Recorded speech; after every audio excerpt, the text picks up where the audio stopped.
me gustaría poder darle el uso de la palabra a dos integrantes del equipo técnico que pudieron acompañarme en esta primera visita, que son las señoras Teresina Muñoz Nájar y Karen Anaya, que les pediría que puedan hacer una breve exposición de 5 minutos. Como señalaba, la idea es poder tener una sesión descentralizada a fin de este mes, pero la intención de este viaje era ir preparando el terreno y los lazos de confianza con las comunidades y los actores claves. Entonces, la dejo en el uso de la palabra.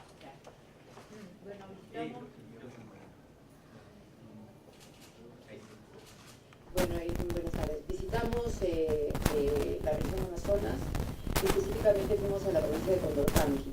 Es una provincia con 55.819 habitantes y tiene 3 distritos: Bagua con 9.620, Nieva con 29.213 y Río Santiago con 16.986. Nosotros fuimos específicamente a Santa María de Nieva, que es la capital de la provincia de Condorcanqui. Está a 6:30 o 7 horas de Jaén, que es la vía, digamos, más rápida en una camioneta 4x4. En Condorcanqui visitamos en primer lugar el colegio Ciro Alegría, que queda en la margen izquierda del río Marañón y está a 20 minutos en deslizador desde Nieva.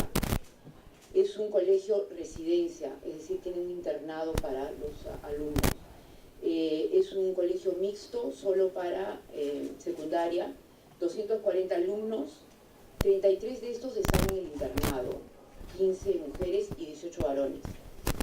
12 de los alumnos viven en la propia comunidad, porque el colegio está ubicado en una comunidad, y los demás, algunos regresan a sus casas, las más cercanas, pero muchos de ellos se quedan en los alrededores, en unas casas, pequeñas casas que han sido abandonadas y están completamente solos ahí, porque no pueden irse. La comunidad más lejana está a 5 horas en por vía fluvial. Entonces la residencia, cuando el director con el que conversamos llegó al colegio en el 2001, ya había una pequeña casa con muy pocos alumnos. Poco a poco la residencia ha ido creciendo, se la construyó una petrolera que fue a la zona, y el problema es que actualmente no tienen cómo cuidar a los chicos, entonces no pueden alojar a más en la residencia.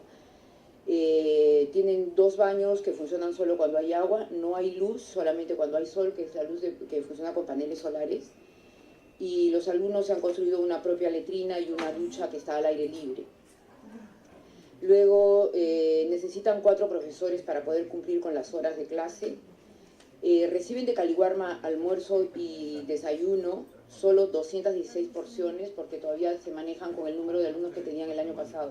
Caliwarma, pese a que han actualizado la cifra, Caliwarma todavía no les manda las 240 porciones. Los alumnos no tienen cena ni comida para los sábados y domingos. No les satisface el Caliwarma, no están acostumbrados a los productos enlatados, todo es casi siempre la misma comida, pollo enlatado. Y hay casos de alumnas que han sido violentadas sexualmente en las casas de los alrededores, y luego los violadores les han dado comida, ¿no? O sea, digamos, es un intercambio, digamos. Luego, la mayoría de los niños, niñas y adolescentes de la zona están con anemia. Los problemas más graves en el colegio son las drogas, marihuana y terocal. También hay 3 casos de VIH reportados, pero el director sospecha que pueden ser más de 20. Hay embarazos adolescentes y situaciones de riesgo, o sea, violaciones sexuales justamente por vivir alejados en un sitio donde nadie los cuida. Generalmente los violadores son cualquier persona que tenga acceso a la zona, y inclusive miembros del ejército de un cuartel cercano. Como ustedes podrán ver, algunas de las fotos retratan micro.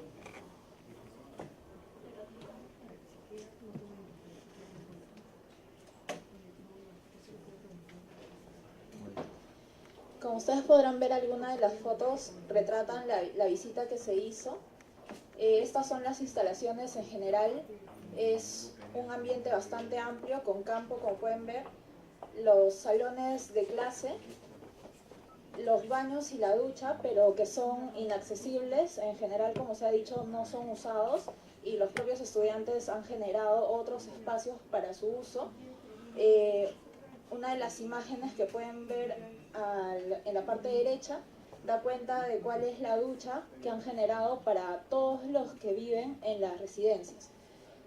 Las niñas señalan particularmente que como este es un lugar que está expuesto, tienen que incluso bañarse con la ropa que pueden, y con eso poder usar todas y todos los alumnos solamente ese lugar para su aseo. En las conversaciones se tuvieron con el director y con algunos de los profesores y también algunos de los chicos que estaban en ese momento en la residencia, quienes hicieron que conozcamos los lugares, y como podrán ver, estos son los cuartos. Como se decía, el Caliwarma no se da a fines de semana ni en las noches, entonces ellos ven de cómo proveerse determinada alimentación para ese momento. Las casas aledañas, y vamos a pasar a comentarles la visita del defensor público penal en Condorcanqui. Particularmente cabe señalar que él solo defiende a denunciados, es decir, no hay defensor para víctimas. El señor refiere que el 60% de casos que atienden son de violaciones sexuales a menores de edad, y de estos casos la mayoría son perpetrados por docentes. Las víctimas tienen por lo general entre 4 y 14 años. El 100% de los casos que se han investigado y han concluido dan cuenta de que solo el 10% de ellos tienen una sentencia condenatoria. El resto, todos son absueltos, y particularmente por la falta de pruebas. En ese sentido, señalan que la falta de recabación de pruebas se debe a que una vez que se comete el hecho es muy difícil, por la lejanía, por el tiempo, que ellos acudan a medicina legal o incluso a las entrevistas únicas de la Cámara Gesell. Cabe señalar que solo hay Cámara Gesell y médico legista en Bagua, es decir, tienen que pasar, por ejemplo, si van desde Río Santiago, que está a 6 horas por río de Santa María de Nieva, donde estuvimos, y luego tomar alguna movilidad terrestre hacia Bagua, que son como 4 horas. Ese es todo el recorrido que tendrían que tener para llegar a pasar entrevista en Cámara Gesell y médico legal. Y normalmente eso no sucede. Por tanto, es muy difícil recabar las pruebas. El defensor público señala que en su momento fue también parte asesor legal de la UGEL de Condorcanqui, y nos refiere lo que actualmente el personal de la UGEL también ha señalado, que falta presupuesto para poder movilizarse y hacer seguimiento a los casos denunciados. Durante los 3 años que, por ejemplo, él estuvo ahí, solo hicieron un viaje a las comunidades para poder ver y dar seguimiento a los casos de las escuelas. Lo que también refiere es que solo está él, y que por tanto se ha pedido un defensor público para víctimas, pero hasta el momento no ha habido una respuesta. Luego se visitó también la oficina de la Policía Nacional en Condorcanqui, que vale decir es la única sede, comisaría en el lugar. Señalan que ya han remitido varios informes en este año al Ministerio del Interior para poder dar cuenta de cuáles son las faltas de recursos humanos y económicos para atender los casos en la zona. Por ejemplo, dicen que si hay un caso de flagrancia, será muy difícil atenderlo porque no tienen deslizadores para ir por vía fluvial ni algún medio de transporte que les permita ir por vía terrestre. Y son 12 personas que están atendiendo constantemente en la comisaría, pero que no tienen cómo movilizarse. Lo que señalan también es que los casos de violencia sexual son bastante frecuentes, y a eso se suman los casos de violencia familiar. Es particularmente importante para nosotros señalarles que la policía no puede entrar con facilidad a las comunidades. Luego de la situación que se generó con el Baguazo, las comunidades no confían en la policía, y la policía misma señala que necesita garantías para ingresar a la zona y, por ejemplo, actuar si es que hay un caso de flagrancia o algún caso denunciado del cual ellos tengan conocimiento. También visitamos en Condorcanqui el Centro de Salud Mental Comunitario, que justo se inauguró el 27 de agosto, el mismo día que fuimos. Hablamos con el director de la red de salud y la jefa del centro y nos informaron que tienen 28 profesionales, además lo vimos, que brindarán servicio a la población. Algunos de ellos hablan aguajún, porque son de la zona, que eso es sumamente necesario, no pueden intervenir si no tienen un intérprete. Los servicios que prestará son intervención preventiva frente a las infecciones de transmisión sexual, embarazo adolescente y consejería en salud sexual y reproductiva diferenciada por edad. Nos informaron que una de las principales causas de muerte materna en adolescentes es el suicidio. Y también están alarmados por los casos de VIH que se han presentado. Ellos han detectado 400 casos de VIH gracias a la colaboración del Banco Interamericano. Y lo que necesitan es presupuesto para el tratamiento de esos casos que han detectado. Y el desafío que tienen es desarrollar una intervención con enfoque intercultural. También estuvimos en la UGEL número 302 de Condorcanqui y conversamos con el presidente de la Comisión Permanente de Procesos Administrativos. Él nos dijo que el 90% de acceso a las comunidades de la provincia de Condorcanqui es por vía fluvial, lo que hace más difícil la intervención. También que hay aproximadamente 25.000 estudiantes en educación básica regular en los 3 distritos. Otro dato importante fue que las familias agraviadas prefieren acudir a la justicia comunal porque creen que la UGEL y las otras entidades del Estado no les hacen caso y también que los procesos son demasiado dilatados. El presidente de la comisión nos dio un informe que había mandado a Lima, donde decía que lo que necesitaba para acudir a las 25 comunidades de donde han salido las denuncias por maltrato físico y psicológico, acoso sexual y violación sexual, 253 denuncias por acoso y violación sexual, necesita un presupuesto de 38.816 soles. Esto para el transporte y traductor y estadía en las comunidades. Siendo así, también señalan que como parte de esta comisión han recibido diversas formas de amedrentamiento y por eso es que incluso han recurrido a sistematizar toda su información y digitalizarla porque temen de que personas vinculadas en los casos pudieran desaparecer los expedientes. Hay expedientes desde el año 2012 que están todavía revisándose y particularmente el problema ha sido que no tienen el presupuesto para revisar e ir a las comunidades a tomar los testimonios que corresponden y seguir con el procedimiento. Lo que señalan también es que pese a darle conocimiento de lo que les ha llegado de los colegios por parte de los directores a la Fiscalía, su percepción es que la Fiscalía no genera ningún tipo de acción al respecto y que por el contrario solicita mayor información e indagación de los hechos para recién poder actuar. Luego estuvimos en Bagua, en la provincia de Bagua, en el distrito de Imasa, cuya capital es Chiriaco.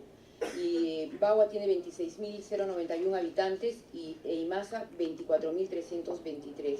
Allí visitamos 2 colegios de fe y alegría y pudimos constatar lo diametralmente opuesto que son a otros colegios, ¿no? Fuimos a un colegio de varones, el Colegio Fe y Alegría número 55, Valentín Salegui, Yamaquenza, es una localidad, y en ese colegio justamente unas semanas antes había sido asesinado el jesuita Carlos Ruidavets. Es un colegio solo de varones, 240 alumnos aproximadamente, 100% aguajún y guampís. Y también visitamos el colegio número 62 de las Siervas de San José en la comunidad de Huachapea, que tiene primaria para niños y niñas y secundaria solo para mujeres, un internado para 500 niñas aproximadamente. Estos colegios están bien cuidados, tienen algunas carencias como por ejemplo colchones, duermen sobre tarimas. Pidieron colchones, el ministerio les mandó, pero les mandó unos colchones demasiado grandes y los devolvieron y nunca más les volvieron a mandar los otros, por ejemplo. Y también tienen quejas por el caliwarma, que no es muy repetitivo, comen lo mismo prácticamente todos los días, pero a diferencia de otros colegios del Estado, los preparan para otras actividades, además de la currícula escolar, tienen talleres de diversas cosas. en ese mismo lugar, en Chiriaco, que es la capital, se reunió el presidente de la comisión, como ha señalado al inicio de esta sesión, con líderes y lideresas de las 5 cuencas del río Marañón, principalmente para establecer una ruta de trabajo y confianza con la comisión y saber también sus opiniones de cómo podríamos actuar para llegar a las recomendaciones que esta comisión tiene previsto establecer en su momento. Por otro lado, en Jaén pudimos acudir a la Oficina de Derechos Humanos del Vicariato de Jaén para conocer cómo es que funciona el sistema de justicia desde una persona que está litigando casos que también refirió en muchos de los expedientes, se percibe que son principalmente docentes los principales imputados. Lo que señala es que no hay médico legista, como ya habíamos dicho, y en su mayoría el principal problema que refieren es que solo hay varones y no hay médicas mujeres que pudieran atender a las víctimas. El SEM, señalaron, no funciona como corresponde, pues el personal no habla wajún, no entienden la cosmovisión de las comunidades y no tienen la capacidad de apoyo real para las víctimas en cuanto al acompañamiento. Lo que también volvieron a referir es que debido al costo, el tiempo y los problemas que tiene la propia justicia ordinaria, la población awajún y Huampis no confía en ella y prefiere también ver los casos en la justicia comunal, que de alguna u otra forma sí da respuestas inmediatas y sobre todo respuestas que son más cercanas a ellos. En su momento, como parte de esta visita, vamos a hacer llegarles a ustedes un informe que contiene otros datos que no necesariamente se han señalado aquí, que seguramente cuando lo puedan leer se pueden intercambiar algunas opiniones también para seguir con el trabajo de la propia comisión en la zona, y eso es todo por cuanto nosotros tenemos que informar. Gracias. Muchas gracias al equipo técnico por esta síntesis de lo que fue la visita a Amazonas en las últimas semanas. Continuando con la sección de informes, hay que señalar que el 29 de agosto se realizó una mesa técnica con el equipo técnico de la comisión, denominada Prevención de la Violencia Sexual en el Sector de Educación, la cual contó con la participación de la Dirección Regional de Lima Metropolitana del Minedu, la Dirección de Gestión Escolar del Minedu, la Asociación Solidaria de Países Emergentes, ASPEM, una representante del Centro de Investigación Interdisciplinaria en Sexualidad y Sociedad de la Universidad Peruana Cayetano Heredia y un representante de la Red Distrital de Municipios Escolares de Lima Sur. Esta mesa técnica contó además con la participación de los asesores de los señores congresistas. Se abordaron las experiencias y las estrategias que se vienen desarrollando desde el sector público, así como desde organizaciones de sociedad civil, sobre las formas de prevención del abuso en menores de edad, haciendo énfasis en la necesidad de fortalecimiento de programas como Sí se ve y Datea tu Cole. De otro lado, el día sábado 1 de septiembre fui invitado a participar en el intercambio de experiencias entre organizaciones de niños, niñas y adolescentes sobre inversión en infancia, organizado por la ONG Acción por los Niños y la Red de Organizaciones de Niños, Niñas y Adolescentes de Lima Sur. Dicho evento convocó a estudiantes de Lima Sur, Lima Metropolitana y Huánuco. Junto a integrantes del equipo técnico, tuve la oportunidad de escuchar las experiencias de alumnos, así como sus interesantes propuestas de intervención en situaciones de violencia sexual en las escuelas. Creo firmemente que no es posible hablar de temas vinculados a la niñez y adolescencia sin antes consultar a los directamente involucrados, como sujetos de derecho y actores de su propio destino. Este tipo de eventos los organizaremos desde la comisión, en este caso fue un evento al cual fuimos invitados, pero creo que es importante que nosotros también podamos escuchar directamente a niños, niñas y adolescentes sobre la información que puedan tener al respecto. Estamos en sección informativa, pero igual quisiera abrir la posibilidad de algún pedido o informe de parte de los señores congresistas. de caso no existir pedidos o informes, pasaremos a la orden del día. Yo suspenderé brevemente la sesión para convocar a la directora de la calidad del gasto público de la Dirección General de Presupuesto Público del Ministerio de Economía y Finanzas, la magíster Zoila Yempen López.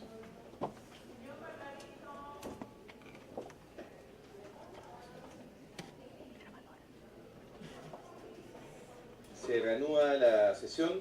Saludamos la presencia de la directora del Ministerio de Economía y Finanzas y los funcionarios que la acompañan, y la dejamos en el uso de la palabra para la presentación que realizará ante la comisión investigadora. Bien, muchísimas gracias, muy buenas tardes. Muchas gracias, congresistas, por la invitación a esta reunión muy relevante. Hemos tomado en consideración el pedido que nos han hecho mediante documento para poder presentarles la estimación que hemos hecho del seguimiento al presupuesto público que se dirige a niños, niñas y adolescentes. En este marco, poder comentarles a todos que el Ministerio de Economía y Finanzas tiene el presupuesto público enmarcado dentro del presupuesto por resultados. Es una herramienta que nos permite a nosotros identificar de manera más fácil cuál es el gasto público que está asociado a distintos resultados dirigidos, orientados al ciudadano, la población. Uno de ellos es el tema que está orientado a los resultados en reducción de violencia familiar en general, y que eso de manera directa e indirectamente incide en el bienestar de niños, niñas y adolescentes.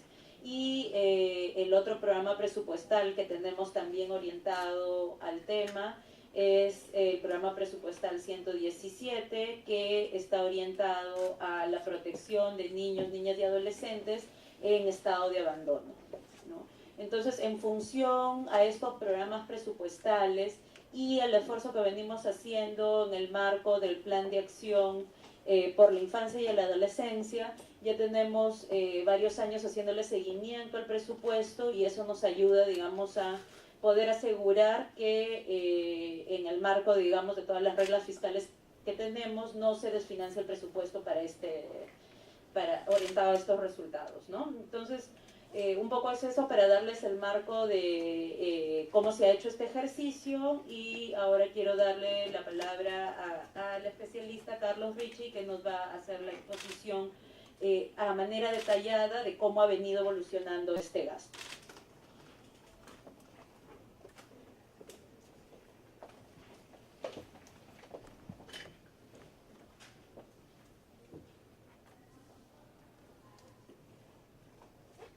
Bueno, buenas tardes.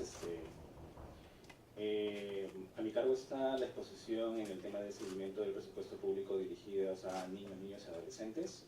En este caso, nosotros, para estimar el gasto público a esta población objetivo, tanto que es la niñez y la adolescencia, tenemos una metodología que ha sido validada prácticamente por un grupo multisectorial, y también por parte de la sociedad civil, como es la Mesa de Concertación de la Lucha contra la Pobreza, y también con UNICEF. En este marco, lo que está construido es para una herramienta que constituye una mejora en la asignación y ejecución presupuestal en temas sociales, en énfasis particularmente en la niñez y la adolescencia. Y esta elaboración prácticamente data desde el año 2013, en donde se aprobó a través de la Comisión Multisectorial. Les cuento esto porque nosotros, dada esta elaboración bajo esta metodología, hemos tratado de intentar encontrar el gasto en relación a la violencia y el abuso sexual a esta población objetivo, que es prácticamente la niñez y la adolescencia. Justo como les había comentado, actualmente no contamos con una cadena presupuestal ni taxonomía que nos permita estimar cuánto es el gasto en temas de violencia y abuso sexual. Sin embargo, de manera aproximada hemos podido medir a través de 2 programas presupuestales. El programa 117, que es la atención oportuna de niños y adolescentes en presunto estado de abandono, y el otro programa presupuestal, que es el programa presupuestal 080, que es lucha contra la violencia familiar. A partir de esto, la identificación de ambas poblaciones objetivo, nosotros puedo resumir, como se verá en pantalla, que el programa presupuestal 080 enmarca una población objetivo muy grande, que constituye principalmente las mujeres, los niños, niñas y adolescentes, hombres y también adultos mayores. Por su parte, el programa 017, que es la atención oportuna para esta población objetivo en presunto estado de abandono, solamente la constituye la niñez y la adolescencia.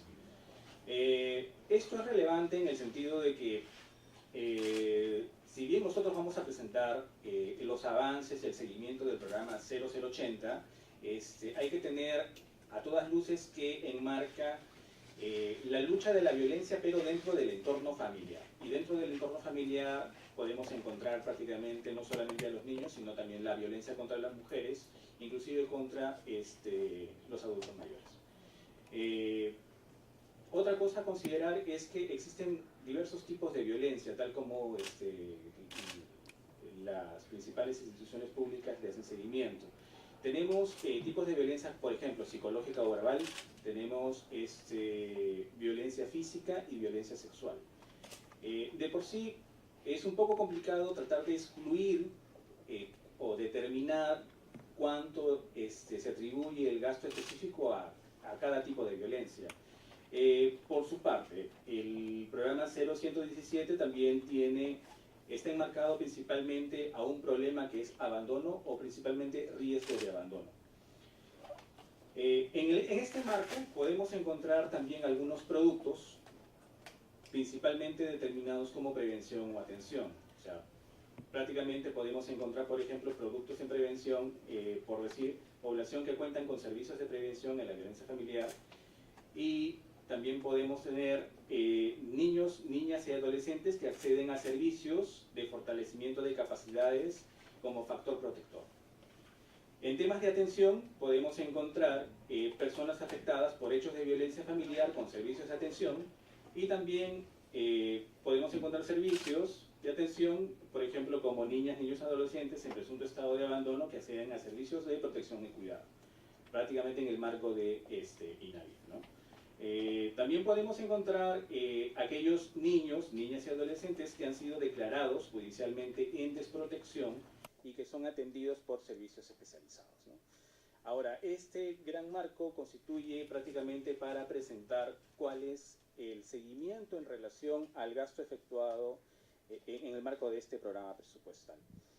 Como vemos en pantalla, la ejecución desde el año 2014 ha tenido una ejecución presupuestal arriba del 94%.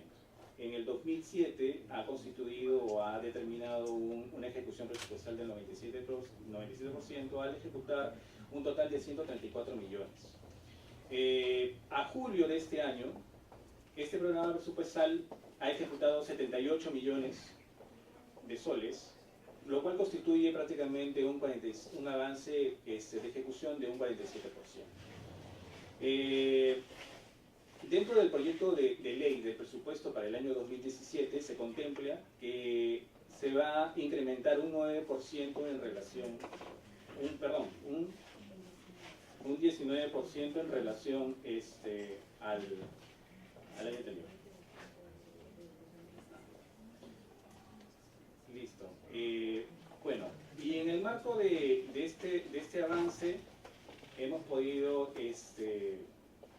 determinar que va a haber mayor gasto corriente para el año 2019, que prácticamente constituye más acceso en bienes y provisión de servicios para esta población objetivo, ¿no?, que ya había descrito anteriormente. A nivel de gobierno, el gobierno nacional prácticamente tiene la mayor parte del presupuesto, prácticamente tiene un 90% del presupuesto, y le sigue prácticamente el gobierno local y el gobierno regional. Para el año 2019 se está mejorando el presupuesto para los gobiernos subnacionales, lo cual constituye una mejora para la población oportuna de niños y niñas y adolescentes en abandono, ¿no? Entonces ahí más o menos podemos visualizar que ha sido se tiene en consideración una mejora para el año 2019 en cuestiones presupuestales.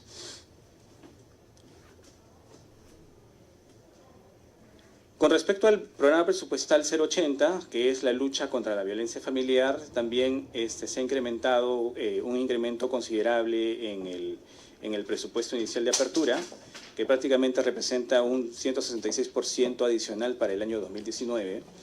Este incremento está constituido principalmente por los 200 millones que se le ha asignado adicionalmente al Ministerio de la Mujer. Y bueno, vemos que la evolución también ha tenido una ejecución favorable, prácticamente ejecutan por encima del 97% de ejecución presupuestal, ¿no? Para el año 2018, a julio del 2018, se está ejecutando prácticamente 90 millones, lo cual constituye un avance prácticamente del 48% del gasto público. Para el año 2019 también este incremento para el año 2019 prácticamente será en gasto corriente y también será está dirigido también a la compra de bienes y la provisión de servicios destinados a esta población objetivo. A nivel de gobierno, también podemos encontrar que el gobierno nacional es el que va a tener la mayor parte del presupuesto, y para el año 2019 la participación del gobierno local también tendrá una participación significativa.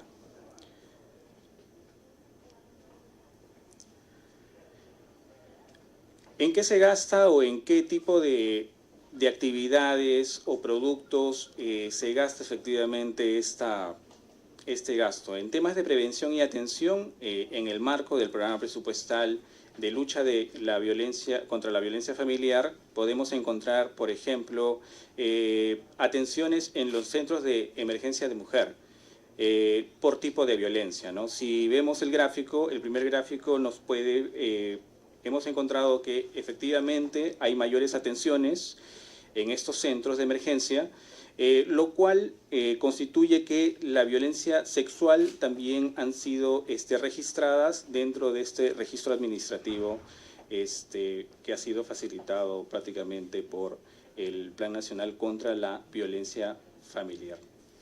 Ahora, dado que la población objetivo es mucho mayor, y dado el interés que es solamente de niños y niños adolescentes, hemos podido establecer que prácticamente alrededor del 30% son niños los que han sido atendidos en el marco de las atenciones de los centros de emergencia de mujer, ¿no? Entonces, más o menos podemos visualizar que la población de niños afectados es relevante en cuestiones de atención. ¿Qué otros servicios podemos encontrar? Hemos podido encontrar que también hay atención, por ejemplo, de consultas como la línea 100, el chat 100, que también puede ser público-privado, y algunos casos atendidos como el SAU, Servicios de Atención de Urgencias, ¿no? Entonces, ahí también podemos visualizar que el gasto, este incremento de gasto también ha sido prácticamente provisto a una mejora de estos servicios que se pretende dar, ¿no?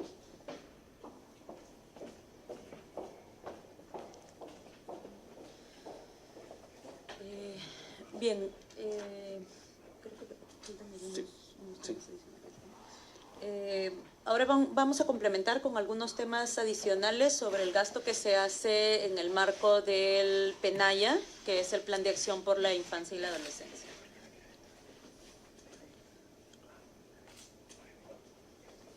Bueno, comentarles prácticamente que el gasto público a niños, niñas y adolescentes es un esfuerzo que realiza el Estado a fin de mejorar las condiciones de vida de la niñez y adolescencia, además de promover su bienestar colectivo, dado que les va a permitir adquirir las capacidades para participar de su propio desarrollo.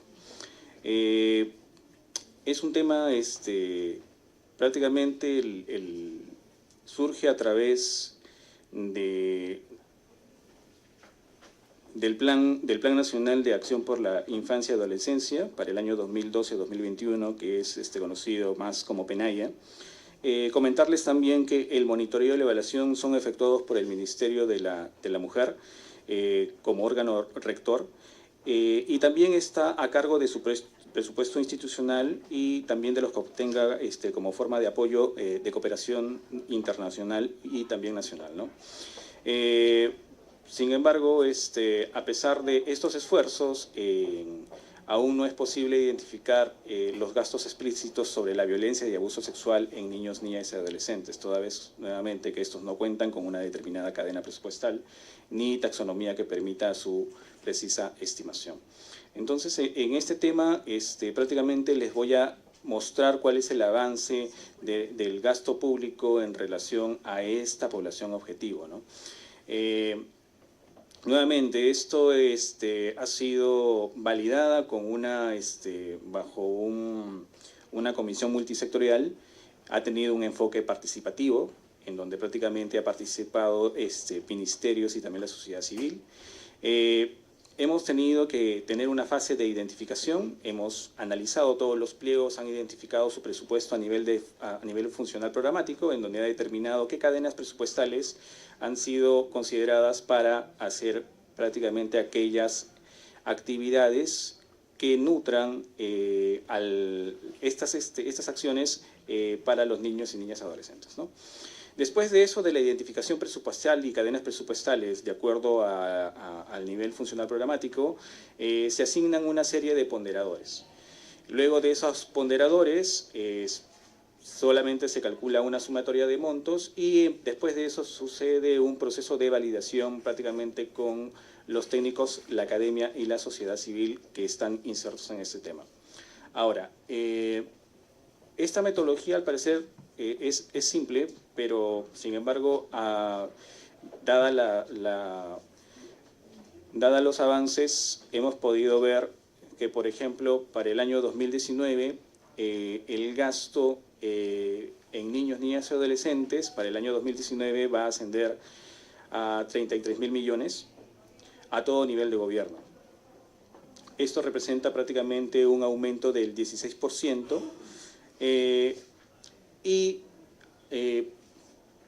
también adicionalmente se puede visualizar que este presupuesto está concentrado principalmente en Lima, pero no llega ni siquiera a la cuarta parte en cuanto a asignación del presupuesto total que le corresponde a Lima. Sin embargo, al exterior, al interior del país, podemos encontrar que prácticamente el presupuesto en esta población objetivo alcanzaría prácticamente la cuarta parte del presupuesto de cada región.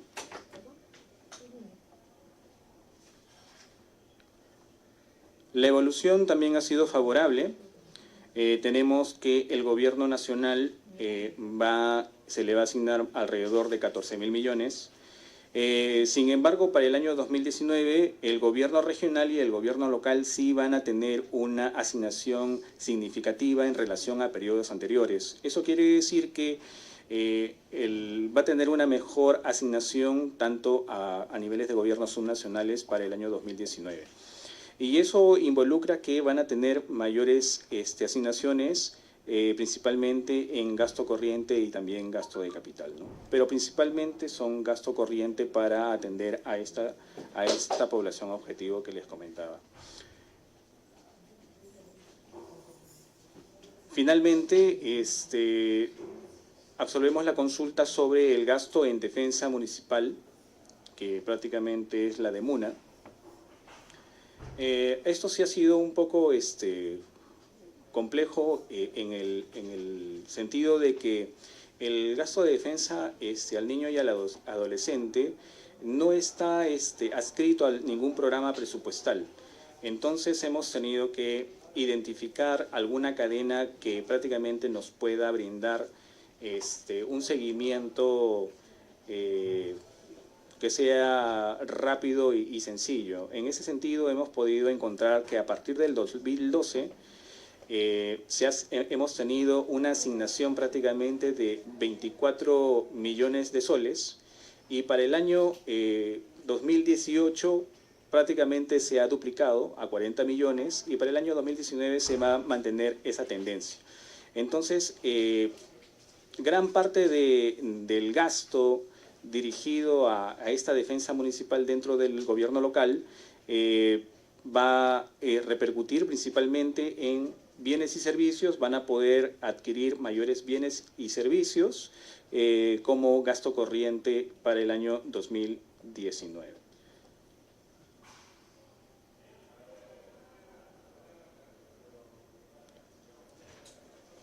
Bueno, eso es prácticamente todo lo que está a mi cargo. Muchas gracias por la exposición. Abrimos la ronda de preguntas. Yo tengo unas preguntas específicas que me gustaría hacer.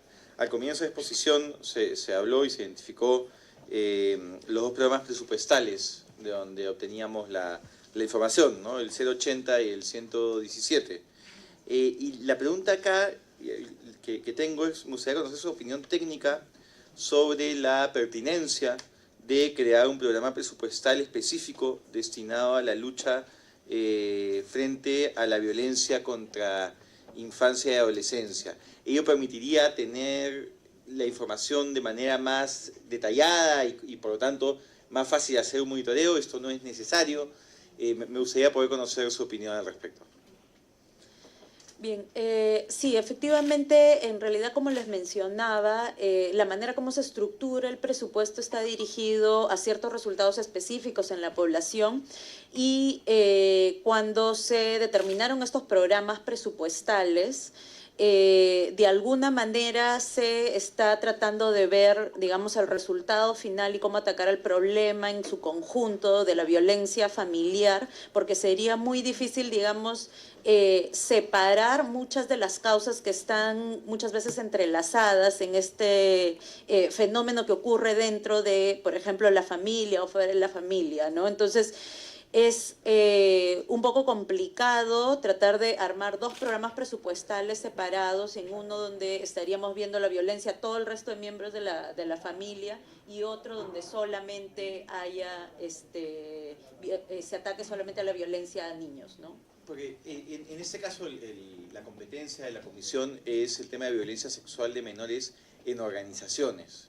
Y el problema que estamos encontrando es que, claro, mucha de la información, el análisis cuantitativo y cualitativo de información está en la lógica de la violencia familiar. Sin duda es un gran problema. Pero cuando vemos específicamente el tema de violencia sexual a menores y específicamente el tema de violencia sexual a menores fuera del entorno familiar, termina siendo bastante complicado el tener la data necesaria para pensar en políticas públicas más específicas sobre la materia.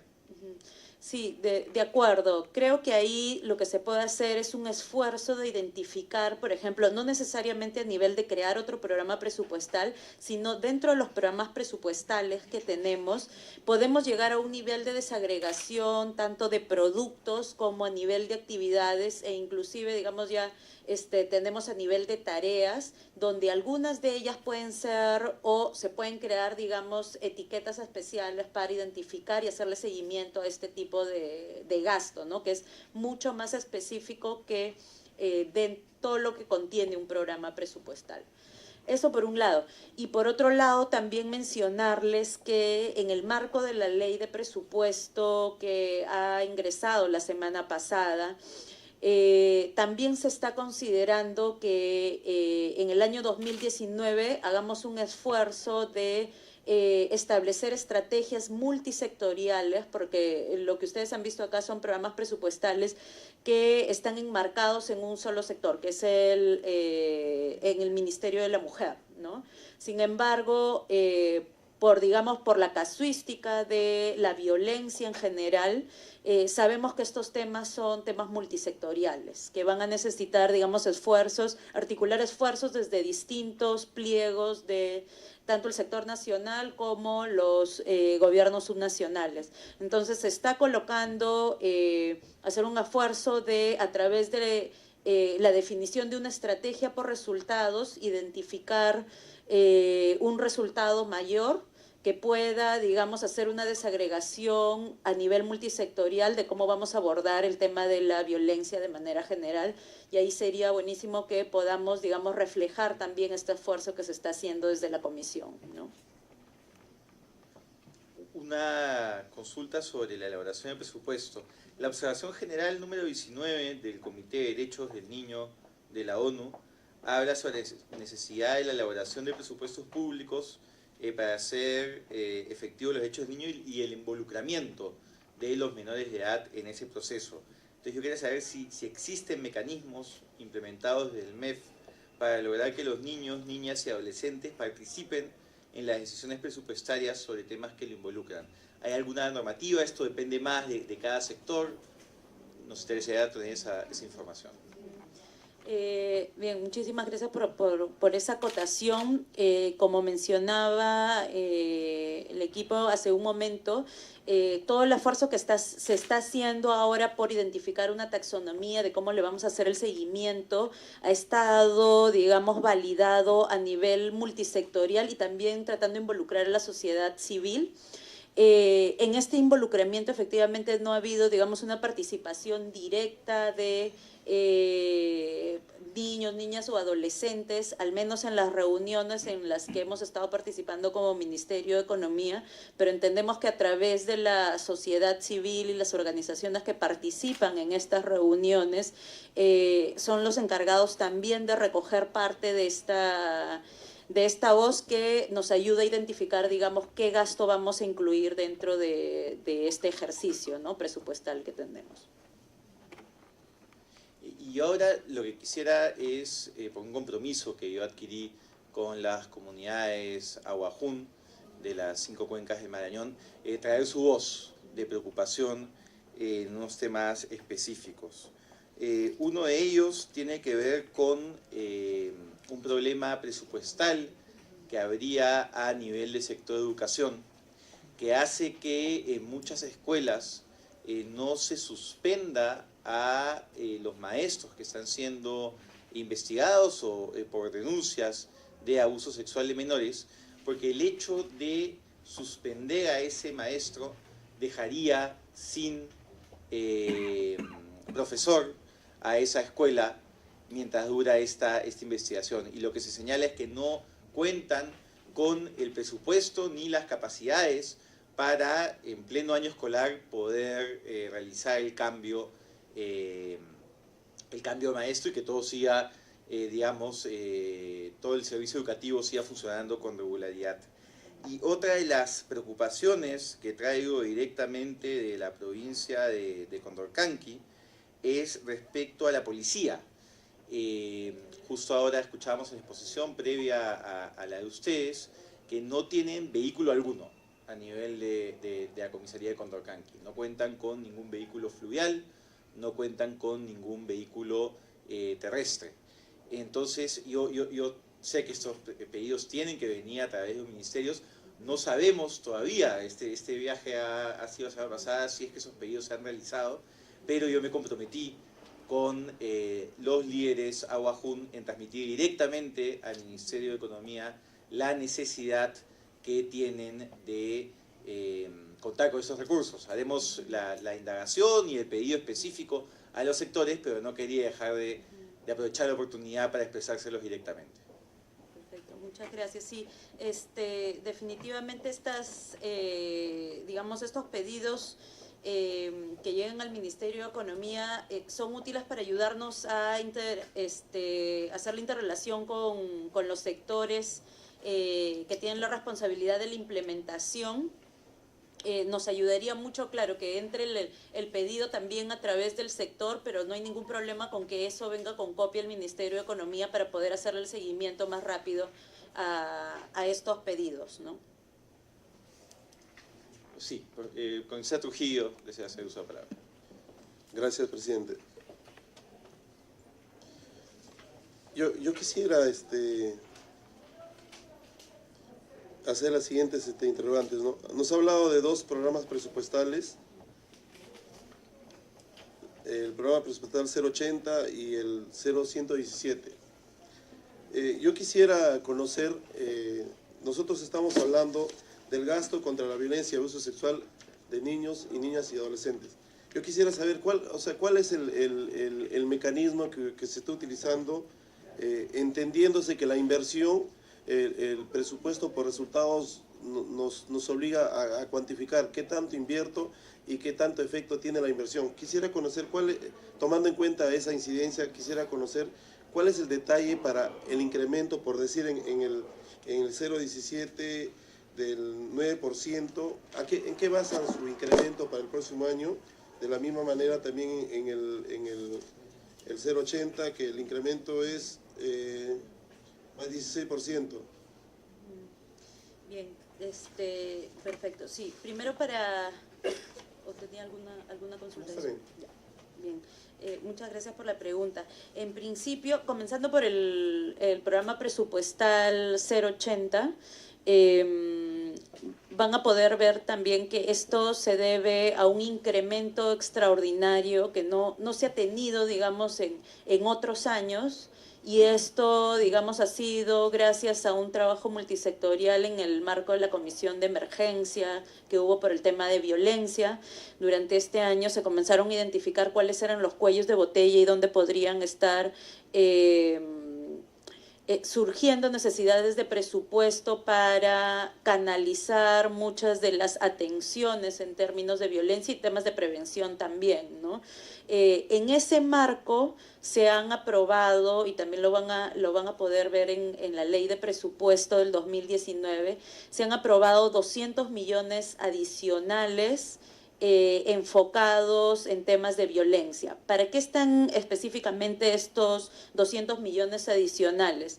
Sin perjuicio de que en la misma ley de presupuestos se está colocando de que a través del Ministerio de la Mujer se va a presentar un plan específico para estos 200 millones, preliminarmente se ha hecho el cálculo para que este presupuesto alcance, por ejemplo, para duplicar la cantidad de centros de emergencia mujer que se abren anualmente, nuevos centros de emergencia mujer que se aperturan cada año.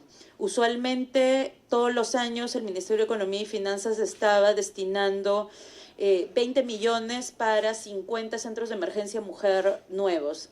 Para el próximo año queremos duplicar esa cantidad, estamos pensando en 100 centros de emergencia mujer nuevos.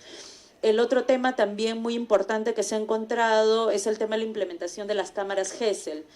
Actualmente, si no me equivoco, tenemos más o menos entre 10 y 15 cámaras GESEL a nivel nacional. Queremos llegar a al menos 45 cámaras GESEL implementadas el próximo año. Estaríamos casi cuadruplicando la cantidad de cámaras GESEL.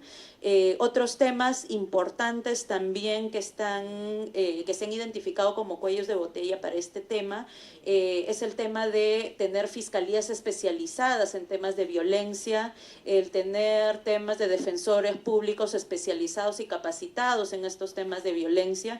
Entonces son los temas que se van a priorizar para financiar con este incremento, ¿no? Entonces, un poco en ese marco es lo que ha venido. Hay otros temas adicionales también que se están conversando con el Ministerio de la Mujer, que son actividades más de prevención, ¿no? Porque estas que señalaba son una vez que se ha dado el hecho delictivo, toda la cadena que se sigue para la atención de los casos. Sin embargo, también pensando un poco en la cadena de la prevención, el Ministerio de la Mujer tiene algunos programas de prevención, que es el trabajo con familias y con distintos enfoques que parte de este presupuesto también está dirigido a ello, ¿no? Sí, si me permite. Yo quería, está bien, entiendo la explicación. ¿Y por qué no existe esa armonía respecto a los gobiernos descentralizados, no gobiernos subnacionales? Los gobiernos son iguales. Me refiero a los gobiernos regionales y gobiernos locales. ¿Por qué el incremento presupuestal no se toma en cuenta también a los gobiernos descentralizados, entendiéndose que en el rol subsidiario quienes están más cerca del problema son ellos? O sea, quien debería resolver y atender los problemas, en este caso de violencia sexual contra los niños, niñas, adolescentes, son los gobiernos en cuya jurisdicción se da la incidencia de estos casos. Hay un incremento y yo veo que la diferencia es abismal, ¿no? Por decir, en el programa presupuestal 080 se habla para el próximo año de 433 millones para el gobierno nacional, a diferencia de los gobiernos locales, 1.670.000. Y la idea es que si nosotros queremos un trabajo serio, debemos conjugar esfuerzos de todos los niveles de gobierno. Y es importante darle las herramientas a los gobiernos descentralizados para que también trabajen en esta lucha, que es la lucha de todos, ¿no? Bien, sí, definitivamente tomamos en cuenta ese comentario. De hecho, por ejemplo, en el programa presupuestal 117, que también tienen ahí el detalle, si bien es cierto, el gobierno nacional es el que tiene la mayor cantidad de presupuesto, es quizá por un tema de competencias en principio, porque digamos la mayor cantidad de presupuesto para algunas intervenciones, por ejemplo, en términos de inversión o adecuación de las comisarías para que puedan colocar un nuevo centro de emergencia mujer, generalmente está concentrado en la responsabilidad del gobierno nacional, pero los gobiernos regionales y los gobiernos locales también tienen otras estrategias, tanto de atención como de prevención. Y, por ejemplo, en el programa presupuestal 117, si observan en el caso de los gobiernos regionales, al menos respecto del 2018, estamos multiplicando casi por 6 veces el presupuesto del gobierno regional. Obviamente sabemos, digamos, que a pesar de este incremento, todavía el grueso del presupuesto está en el gobierno nacional, ¿no? Pero en el mismo tema, en referencia a los gobiernos locales, se están reduciendo. Eso es en cuanto al 117. Ah, sí, hay una reducción de 500.000 de los 2 millones. Sí, es verdad. O sea, se ha hecho ahora, digamos, un esfuerzo de que fortalecer el esfuerzo que estamos haciendo con los gobiernos regionales. Y sí, definitivamente todavía nos falta un trabajo para implementar con los gobiernos locales, ¿no? Sí, entiendo. Lo que nosotros no entendemos es por qué no existe coherencia, ¿no? Se trata de una lucha nacional. El presidente hablaba que ha visitado una localidad alejada de nuestro país, donde quien está más cerca al problema son las autoridades de los gobiernos locales. O sea, la lucha no es infraestructura, no es equipamiento, la lucha es frontal, donde el presupuesto se tenga que asignar de manera coherente, entendiéndose que el rol subsidiario, el principio de subsidiariedad, obliga a que quien debe resolver y atender los problemas son aquellas autoridades que están más cerca al problema. En una comunidad rural donde no llega el gobierno central, quienes están son los alcaldes, están los gobernadores regionales. Si nosotros planificamos y distribuimos el presupuesto desde Lima, siempre va a suceder lo mismo. La descentralización significa que nosotros le demos las herramientas a las autoridades para que nos ayuden desde el Perú profundo a resolver estos problemas. Probablemente nosotros aquí en Lima, los centros de emergencia mujer, el ministerio podría tener una intervención inmediata, pero pensemos en el Perú profundo. Y por eso sería bueno, hay una ley de presupuesto ya encaminada, pero sería ideal de que se trabajara también respecto al fortalecimiento de la intervención de los gobiernos descentralizados, pero para ello se necesita asignación presupuestal. Perfecto, tomamos en cuenta esas consideraciones. Quizá algo que digamos, no se nota tanto en estos cuadros, aquí está solamente separado por quién ejecuta, ¿no? Entonces se ve como gobierno nacional el grueso del presupuesto, pero la idea no es que se gaste ese presupuesto solo en Lima, sino que ese presupuesto del gobierno nacional va a las distintas regiones. Lo que podríamos hacer quizá es transparentar cuánto de ese presupuesto del gobierno nacional está yendo a las distintas regiones, ¿no? Es algo que podríamos... Sí, con eso termino. Es que la descentralización es darle la decisión a la autoridad para que administre los recursos. No es utilizar el nombre de una autoridad. Nosotros soñamos con el proceso de descentralización y ese proceso de descentralización se plasmará cuando nosotros no tengamos celos desde el gobierno central en darle el presupuesto a la autoridad local, a la autoridad regional, para que ellos, de acuerdo a su costumbre, de acuerdo a su idiosincrasia, de acuerdo, lógicamente, políticas rectoras del gobierno central, para que ellos puedan impulsar este esfuerzo que es de todos. Nosotros vamos a seguir teniendo casos en localidades alejadas del país, y simplemente nosotros vamos a pensar que el presupuesto por resultados no ha dado los resultados esperados, pero sin tomar en cuenta que a las autoridades no le estamos dando las herramientas, en este caso presupuestales, para que puedan ayudar a impulsar esta lucha frontal que nosotros en esta comisión estamos de manera reactiva, porque estamos investigando los casos. Y la idea es evitar que esto suceda. La idea es que no existan más comisiones investigadoras. La idea es que el Perú tome conciencia a través de las capacitaciones, a través de la educación, a través de la presencia del Estado unitario que es el Perú, a través de sus 3 niveles, una intervención pero coherente, donde tengamos a las autoridades empoderadas no solamente en la comisión, sino en los recursos para hacer bien las cosas. De acuerdo, muchas gracias. Muchas gracias. El congresista Yuyes. Muchas gracias, presidente. Buenas tardes a los invitados. En la misma línea del colega Trujillo, que él pertenece a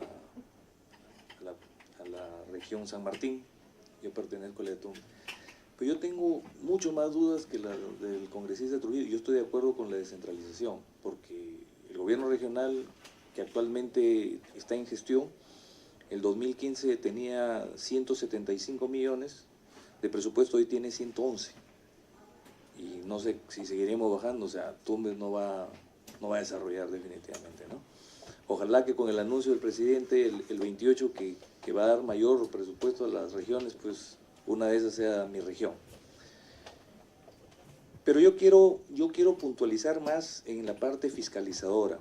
Por ejemplo, nosotros en la Comisión de Inclusión Social invitamos a los gobernadores, que casi, por no decir casi nadie fue, y los que fueron, que en este caso fue el de mi región, utilizaba, por ejemplo, utilizaba el presupuesto que era para las personas con discapacidad con otros fines. Por ejemplo, él venía, hacía su exposición muy bonita y decía, el dinero de los discapacitados lo he utilizado en una campaña médica a favor de los niños. ¿Está bien? Todo lo que sea salud, lo que sea bienestar está bien, pero ese dinero no era para ese fin. Entonces, y no solamente eso, sino que en el PIA, y eso es lo que estaba yo viendo acá, y el PIA me parece excelente, ¿no? El PIA en relación al PIN no varía, aumenta el PIN, me parece bien. Pero en el del gobierno regional de Tumbes era lo inverso. Había un PIA y luego el PIN era menor, por no decir que desaparecía. Y eso también ha pasado con los gobiernos locales. Por eso es que me sorprende, porque aquí tengo datos generales que hubiera sido mejor que por región nos hubieran explicado. Claro que iba de repente a tomar su tiempo, pero de esta manera nosotros no podemos dar, yo por ejemplo no puedo dar una opinión basado en estos temas, más allá, como digo, y que estoy de acuerdo con el congresista Trujillo, de la cuestión desproporcional que se tiene como presupuesto a nivel de Lima con las regiones. Pero lo que a mí me preocupa, vuelvo a repetir, es el seguimiento, es la fiscalización, qué tan eficaz es. Y cuando el congresista Trujillo dice que no sé si le faltó complementar cuáles son los resultados, eso es lo que yo digo. Porque a mi oficina de enlace, que no me molesta, por supuesto, porque para eso somos ente fiscalizador y tenemos la función de representación, llegan muchas personas por estos temas. Entonces, ¿dónde está el presupuesto de estos programas? Como repito, presidente, a mí no me molesta porque para eso estamos, para atender a la población, más aún poblaciones vulnerables, pero ¿dónde está el presupuesto de estos programas? ¿O es que estos programas no llegan a todas las regiones? Estamos hablando del Ejecutivo por un lado y por otro lado la contundencia, ¿no? O el apoyo o en todo caso que los propios gobiernos locales o los regionales también lo tienen. En ese sentido yo creo que debe haber una información más precisa, presidente, que de repente por escrito nos lo hagan llegar, porque vuelvo a repetir, yo tengo, al menos de mi región, me va a disculpar con todo respeto a las autoridades de mi región, yo tengo muchas dudas con ellos, ¿no? Entonces, y el seguimiento, que es lo más importante, que son los resultados lo que se busca. Esa era mi participación, presidente. Muchas gracias. Sí, muy bien. Definitivamente tenemos los datos, los podemos preparar para poder enviarles a nivel de región y a nivel de gobierno local también, para que puedan tener tanto PIA, PYMI devengado a todo nivel de gobierno, ¿no? Para poder enviarles por documento. Estupendo, ¿no? que queda el compromiso y también desearíamos la información de el 2019 respecto al uso del monto presupuestado. Sería también importante tener el detalle para poder analizarlo. Listo. Muchas gracias. Y yo quisiera hacer unas últimas dos preguntas y con eso concluiríamos agradeciendo el tiempo a todos los presentes. El primero es un dato que nos dio UNICEF cuando vino acá a hablar de la problemática y que a mis colegas y a mí nos preocupó mucho, que es que se mencionaba que respecto al gasto público para el tema de la problemática de la violencia de niños, niñas y adolescentes, solo el 1% está destinado para prevención. ¿Esto es así? ¿Podemos confirmar ese dato brindado por UNICEF? Y la segunda pregunta, aprovecho para hacerlas las dos de manera conjunta, es si podemos saber el porcentaje del presupuesto asignado para la lucha contra la violencia hacia niñas, niños y adolescentes que proviene de cooperación internacional. Ok, en este caso lo que hemos presentado ahorita está, como bien decían, a nivel agregado. También podemos hacer la diferenciación entre prevención y atención. También podemos hacer ello y por cruce, como les decía, por gobierno regional y gobierno local para poderles enviar. En este caso, el presupuesto que hemos presentado proviene de recursos del Tesoro Público. Esto no incluye recursos de donación, porque no necesariamente los recursos de donación no siempre se canalizan a través del Ministerio de Economía, sino a veces se canalizan a través de otras organizaciones, ¿no? Entonces no contamos con esa información directamente. Pero en relación a digamos, a la división entre prevención y atención, sí podemos hacer una diferenciación. No podría confirmar ahorita que es solo el 1% en prevención, pero sí en general lo que hemos visto es que la cantidad de recursos entre prevención y atención es lo que demanda más recursos por los costos, digamos, que implica cada una de las atenciones de cada caso, ¿no? Porque, digamos, se tiene que hacer un seguimiento de toda la cadena hasta que el caso quede completamente atendido. Entonces, generalmente eso requiere una mayor cantidad de recursos, pero sí les podemos dar el dato exacto, ¿no? Si no hay alguna intervención adicional, la Comisión agradece a los funcionarios del Ministerio de Economía y Finanzas su presentación y esperamos la remisión de documentación sobre los temas pendientes a efectos de ampliar la información sobre el tratado y cumplir así con el mandato que le fue encomendado a esta comisión por parte del Pleno. Debido a que no hay más puntos en agenda, siendo las 4:25 horas de la tarde, se levanta la sesión. Muchísimas gracias a todos los participantes y a los colegas.